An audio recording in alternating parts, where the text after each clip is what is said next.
Animal shelters aren't the most attractive of environments. The concrete and steel necessary to keep them clean and functional can be quite confronting.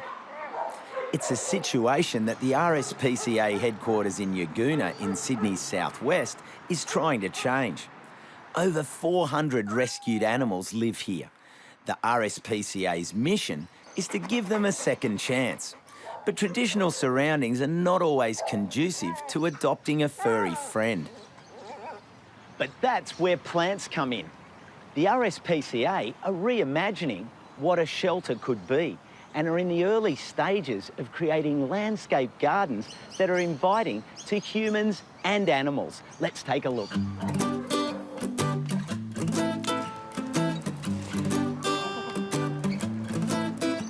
Brendon Neely is the Executive Manager of Animal Care Services. We see about 12,000 animals through the door each year just at this facility. It's a busy place. Given the volume of animals that we see moving through, wear and tear is one of the biggest issues that we have, and so getting into some of the garden spaces just softens that environment for both our animal visitors and our human visitors.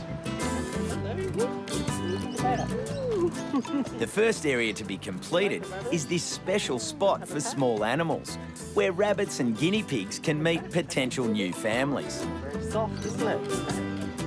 It's a completely different presentation because shelters can be a fairly confronting environment, and to see something like this that's colourful, soft and completely different to what they're expecting is fantastic.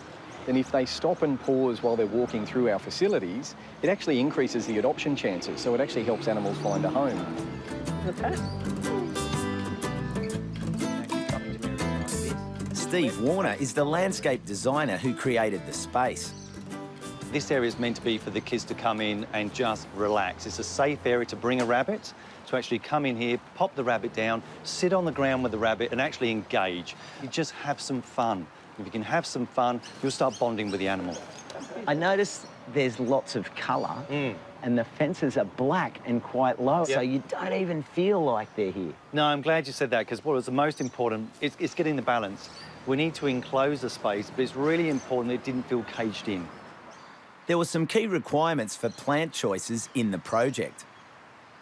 Plant selection was very much about maintenance, low maintenance, to the point of zero maintenance. The focus for our client is it's the animals. So we don't want to be a problem when it comes to the landscape, we want to be the benefit. So selecting plants that are very easy to maintain is very important. So looking at natives, looking at hardy plants, looking at plants also the veterinary side of the establishment are very happy with as well. So what are some of the plants you've selected in this area here? The majority of our planting, you can see they're grasses. So the Pennisetums here work really well for us. We also then put a border planting of the Lomandra Tanikas. Again, it's very hardy, but very soft for the kids to be rolling in the space. And again, it's got to be soft in selection for the animals as well. Good jump! But it's much more than just a pleasant environment for pets and people. Are you seeing a change in the animals' behaviour? We certainly do. With the rabbit enclosures, each of them has a little hop down, so the rabbits can actually leave their hutch, hop down into a veggie garden that's individually built for them, and then hop back up the bunny hops, as we call them. Bespoke veggie gardens for the rabbits. Absolutely, they do.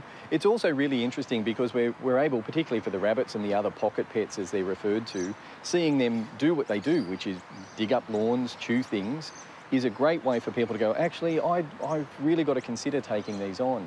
One of the rabbits whispered in my ear earlier that you actually don't charge for the work that you're doing with the RSPCA. I'm committed and connected with what this organisation does. I'm a pet owner myself, and I know the good work they do. So if we can give back with our knowledge and if we can give back with our time, well, then that's worthwhile. So I'm happy to give back. It seems it's a win-win situation.